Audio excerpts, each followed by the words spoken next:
Parti. Bon, montre la tour là-haut. C'est quand même vertigineux. Allez, on est chez Marc là. Chez Marc Piazza. Là, on suit. Suivez-moi.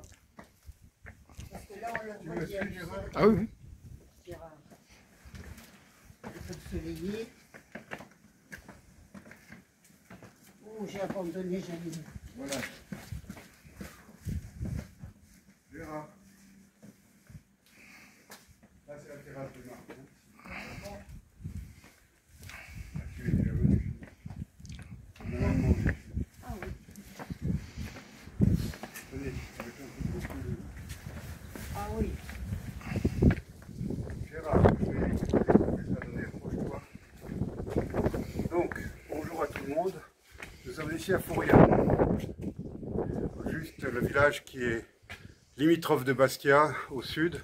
Je n'avais pas prévu de faire cette vidéo, mais l'autre jour, quand j'ai fait la vidéo de la tour de Nonze, un autochtone de Fouriane, il m'a engueulé parce que je n'avais pas parlé de la tour de Fouriane quand j'étais à Nonze. Vous me direz quel est le rapport. Je lui ai répondu que quand j'étais à Chartres, je n'ai pas parlé de la cathédrale de Reims. Mais il a raison, d'un côté, il a raison, parce que ces deux tours, celle de Nonze et celle de Fouriane, ils sont des tours jumelles, je dirais. Elles ont été construites à la même époque, à l'époque de l'indépendance, à l'époque du généralat de Pasquale Paoli. Et elles avaient le même but, la défense, mais là c'était un peu le verrou de Bastia, puisque Bastia était tenu par les Génois, donc c'était une tour qui protégeait la Corse libre de l'armée génoise et ensuite de l'armée française. Et Fouriane y a été assiégée à plusieurs reprises, et notamment en 1763, le siège le plus célèbre, le siège de 1763 par les Génois.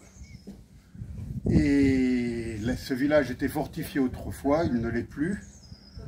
Alors je dis toujours que en Corse, et même sur le continent, tout le monde connaît Fouriane à cause du football et du stade, ou à cause des centres commerciaux, alors que peu de gens connaissent le vieux village de Fouriane, qui est une vraie merveille.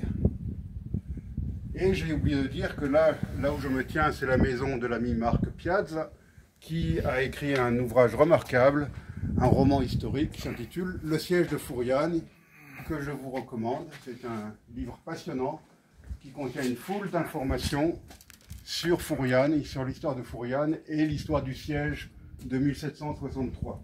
Tiens, Gérard, viens, on va conclure devant la... C'est les faux créneaux que son père avait construits. En ciment, en béton.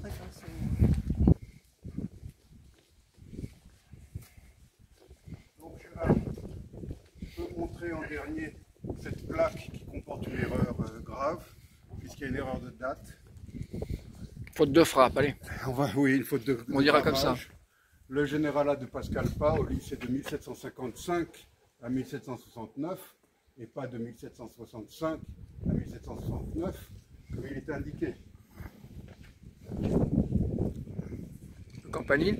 Alors, ce que j'ai oublié de dire dans la vidéo, je le rajoute, c'est qu'il y a un campanile, parce que pendant le siège de 1763, l'église paroissiale avait été détruite et incendiée par les bombardements génois, et qu'au XIXe siècle, c'était la mode des clochers, l'esprit de clocher, n'est-ce pas? Toutes les paroisses voulaient un clocher. Eh bien, à Fouriane, on a fait à l'économie.